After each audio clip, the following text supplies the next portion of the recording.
HTLA Radio 1, New York.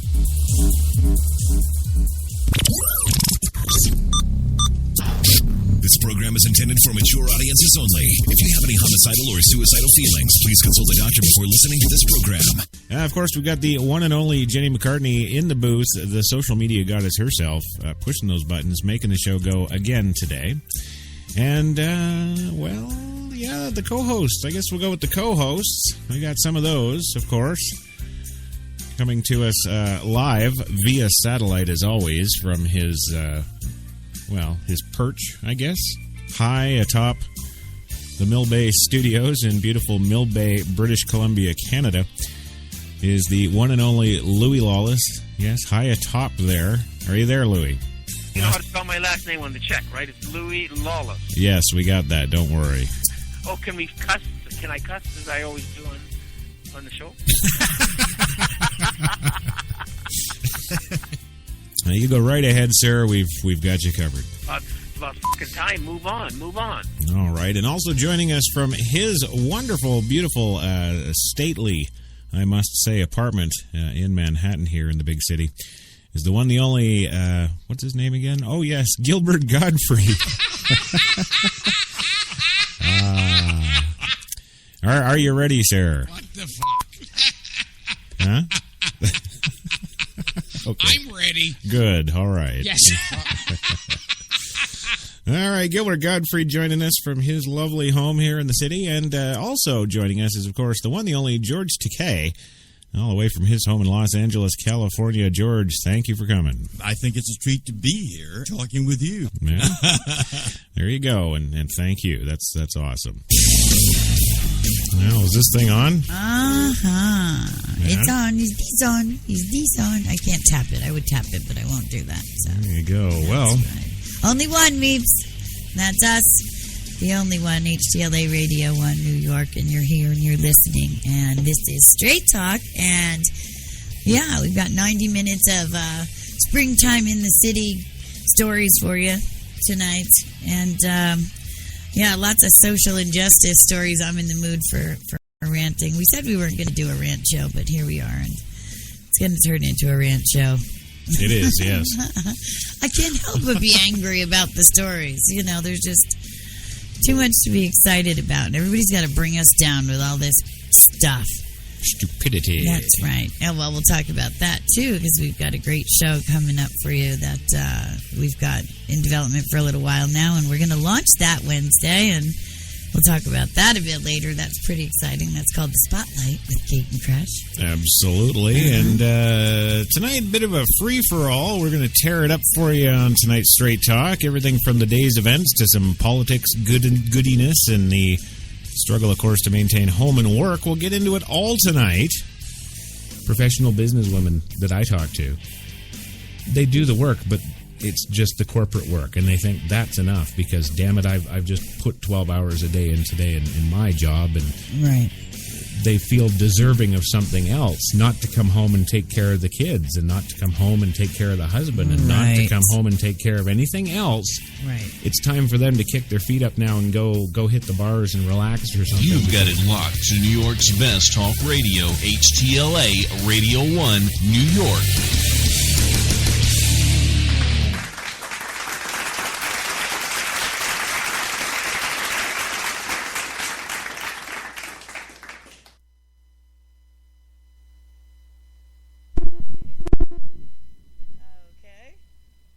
Okay. Can you hear? Because there we go. Now we can hear. Oh, yes, finally. Okay, it figures, right? It never fails, that Murphy's Law. Today is Monday, April 15th, 2015, and if you can hear me, then you are listening to Straight Talk with your host, this intellectual Kate Taylor, and her co-host, my source of ever-increasing frustration and joy, however, though I must say most of the time, Christopher Crash Jesus Taylor, our ever effervescent producer. Stay with us. We have an amazing show tonight. We've got some interviews with some really great people. We're going to be talking about a film that's coming out this Friday, The Road Within, some really important issues and some really important subject matter to discuss. And we're looking forward to your input as well, 914-873-1NYC. And so stay with us, and we'll be back in 2.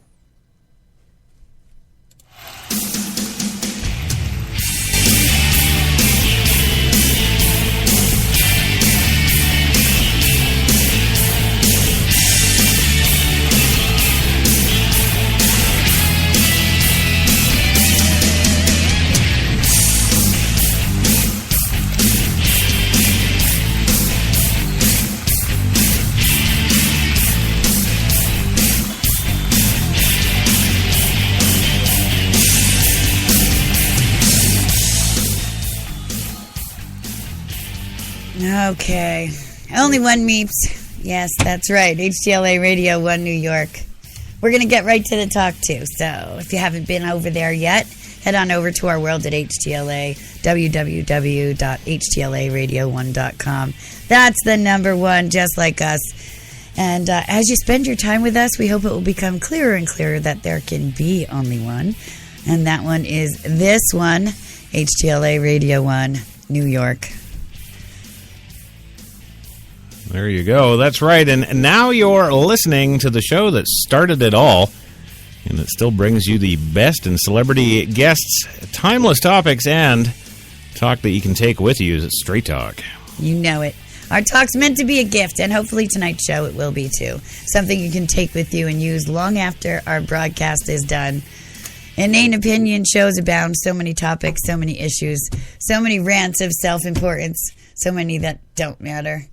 I just like nothing more than wasted time and wasted effort and wasted opportunity.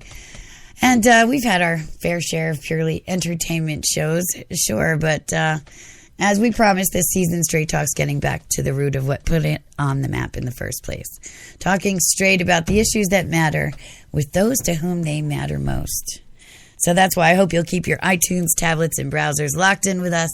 And also, feel free, like I said, to call in and talk straight with us, too. 914-873-1NYC. Or 1692 for you letter dysfunctions. Oh, yeah, that's right. There you go. We can mention that later in the show, too. Mm-hmm. Right. Don't forget to go and visit the world of HTLA.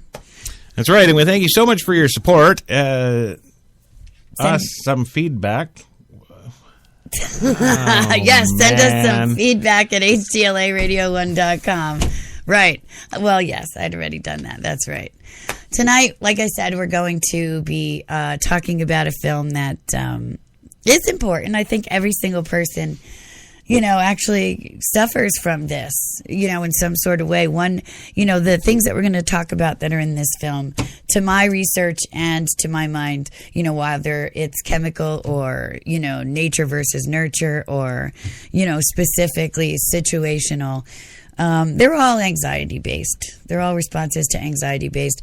The Road Within is a film by Gren, written and directed by Gren, and it's a poignant kind of coming-of-age road trip film. It takes these 3 teenagers, each one suffering from their own disorder, Vincent having Tourette's and Marie having anorexia and Alex having OCD, and they're in this treatment center together.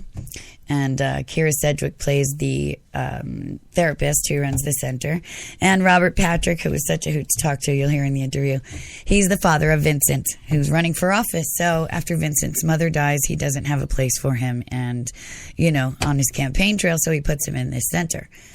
And, of course, the kids being kids and how they are, disorders aside, they decide to steal the doctor's car and go on a road trip to the ocean to take Vincent's mother's ashes and, all these things. And they discover lots of things along the way, including the fact that, being your own person and having disorders doesn't make you different. It just makes you you, and that you can cope with it and it's not the end of the world and all that kind of stuff. So it's got some great moments, and hopefully you'll see it. It's going to be on demand on Friday, April 17th, as well as in theaters. So, oh, really? I didn't know that. Yeah, you'll be able to watch it from your home. So no excuse me. You'll have to see it, right?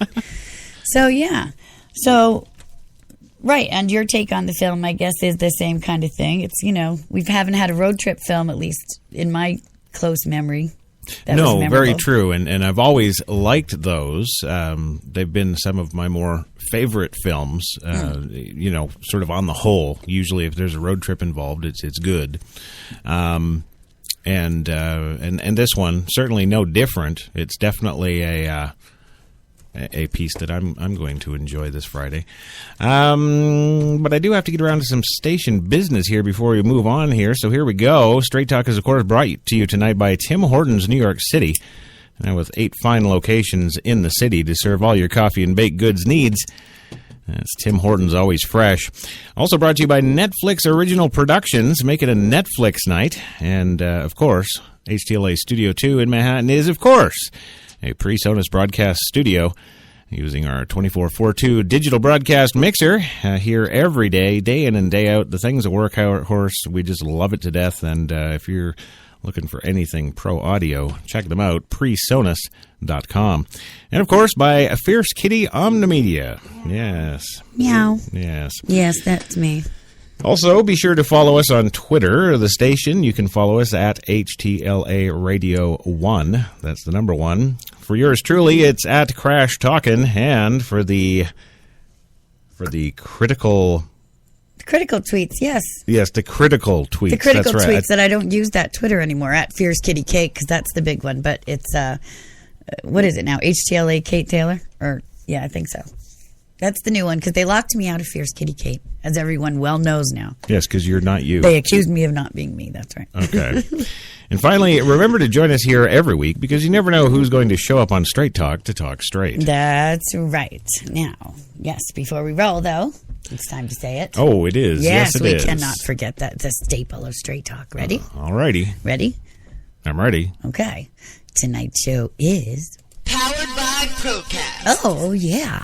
Yes, yeah. we promise it is coming. Yes. All right. Well, yes. So, as we were talking about the film, and it was so much fun. And to listen to, Gren had so much passion for this film. She is so much invested in it. It was almost like listening to a little kid talk about Christmas. Right. Her descriptions of it. It's nice and it's refreshing. It's not about. Sure. I'm a dramatist. I write straight drama. I write horror. I write crime thrillers. Yeah. I don't think I've ever written anything that wasn't really dark and heavy and bloody. So to hear someone speak about, a film that is good and good-natured and, has a beneficial message was really, really refreshing. It was really, nice. Yeah. And it almost made me wish that I were to do something like that. But, but I'm so cynical, it wouldn't work. Well, maybe doing, a feel-good movie, maybe. But no, I think you could very, very easily tackle serious issues like this film and do it in an entertaining manner. Right. But, this is a dramedy and it's supposed to be touching and all these things. And, she actually does bring out these kind of characteristics in these characters. All 3 of the subjects of the film, they have differing disorders, but like I said, and this is what the rest of our show is going to be about too in the second segments. Right. It's they're all pretty much anxiety based. And Right. as Gren speaks about in her interview with us, having suffered from anorexia herself as a younger girl, and myself 3 years at home with agoraphobia and panic disorder. Before one day it just disappeared the way it came. Incredibly odd. It was that road trip you took. Yeah, right. No, it just, at the time my father was losing his job of 35 years. Right. And I had been a major contributing support to the family anyway, all those years. Exactly, And yeah. a few years prior to this occurring, I had stopped having to do that. And I was able to just enjoy my life for the first time. And so the prospect of him losing his job and having to return to that, I think, was the catalyst. Right. So it was purely situational in my case. But it cost me 3 years where I stayed home and that's actually where my film career got started because I stayed home and I watched every video that ever was made ever. Oh, right. The analytical kind of side of things. That's it. Yeah. Exactly. Yeah. And, of course, every horror movie ever made, too. So that's, I started to thank God for video stores, foreign film, and this was before the internet. I'm not going to say how old I am, but it was before the internet. So, and I had VHS, Yes, okay. Yes, be quiet. But, yeah. So, I can definitely relate to these characters. And, later on we'll talk a little bit more about the actual scientifics of it. Yeah. But, all of these disorders. And it's so funny because each of the disorders, OCD obviously, but Tourette's as well as anorexia, they are almost always conjuncted with, components of OCD as well. So, and I watched some great documentaries today, in preparation for the show today. And a couple of the things that stood out most to me were quotes that, like, the person that has OCD must control every thought and every action perfectly. There are different, modes of OCD. Obviously, it's not just the hand washing thing. There's, the harm OCD where, if they don't do this perfectly, harm's going to come to someone somewhere. Or, I've actually heard about cases where people think if they don't brush their teeth or get ready in the morning in a certain order that, planes will fall out of the sky and people will get killed. Or really, yes, if they don't, do their normal routine in that exact perfect order, that somebody's going to kill the president or something like that. That's part of the harm OCD mentality. All of these are really pretty much thought disorders. And you and I have discussed that at length, what thought disorders are. Remember my stinking thinking mentality theory, right? Yeah. It's all pretty much the same thing, only to a much more extreme level, to a much more debilitating level on a day-to-day basis. Wow. For these people, right? But it all is about that same kind of thing. Yeah. And since I base my whole personal ideology on the fact that everything we do in life is habitual, whether for good or ill. Yeah. This is just another great example of, what that most extreme kind of form is. And so many people, like I said, I'm convinced we all, every single one of us, cope with our anxieties in certain ways. And these are just the most extreme cases of that coping being, not beneficial, but harmful and negative to our daily existence. So, yeah. But, wow. Yeah, so that's what, this film does. But, it definitely, I'm glad that they chose teenagers, to represent the film, because it gives it that kind of youthful freshness and that kind of sense of hope. Whereas if it had been adults, most adults, when they get to that point, if they've suffered with any disorder for a long period of time, right, they don't have that optimism. They don't have that desire to, get well because I have my whole life ahead of me, kind of thing. If I had anxiety in my 30s, instead of my 20s, I might not have had the same result either. Because once I snapped out of that and it just disappeared, like I said, and I got back on my horse and started living, nothing stopped me. Well, are you familiar with any, in all your research with all this stuff over the years, are you familiar with any statistics about the older you are, the harder it is to deal with those kind of issues? No, not in any particular way, but it is an interesting segment to consider. Yeah. And just based on what I know about humans as a group anyway, just human nature. Yeah. We know for a fact, it was just proven research at UC Davis, that negativity is the natural neural pathway. So we're always going to go towards negativity anyway. It's infinitely harder to maintain the positive. Yeah.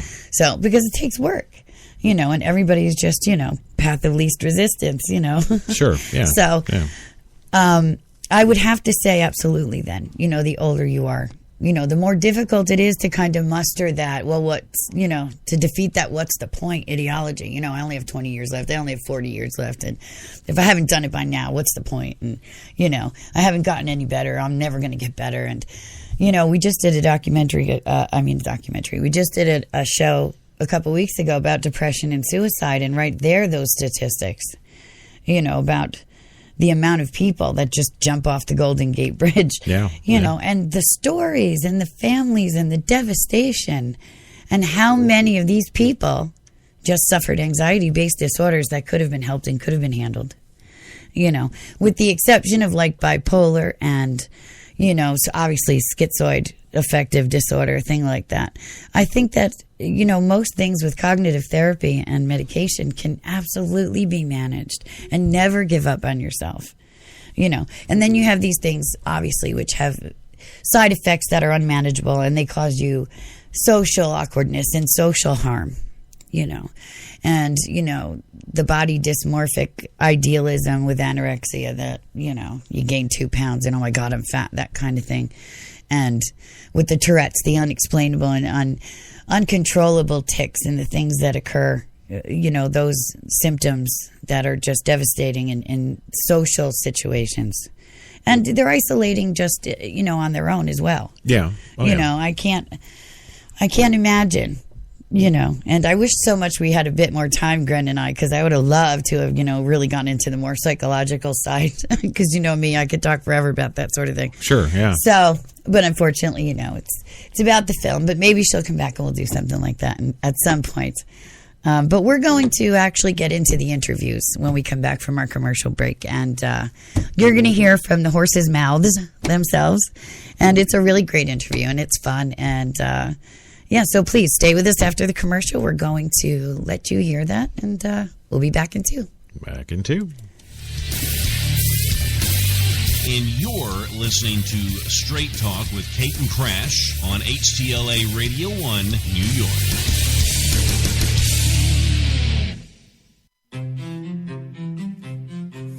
What if there was a coffee that was sourced from some of the world's most renowned growing regions, abundant with rich, fertile soil? What if this coffee was picked at the perfect moment, then packed meticulously and shipped carefully to be roasted under the watchful eye of coffee masters? What if it was expertly blended, ground, and sealed, ensuring maximum flavor and freshness, then brewed in small batches and always served fresh within 20 minutes, just the way you like it? Now, what if this coffee just happened to be the coffee you already know and love? Tim Hortons, always fresh, always great tasting coffee.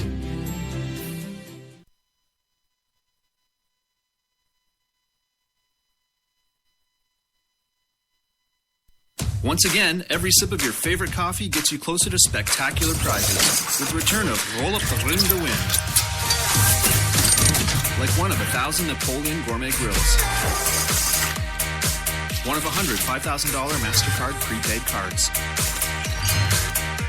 One of millions of coffee and food prizes. Or one of 40 Toyota RAV4s. It's the coffee you love and the cup you love to roll. You've got it locked to New York's best talk radio, HTLA Radio 1, New York. Some say the U.S. has lost its innovative power. We say.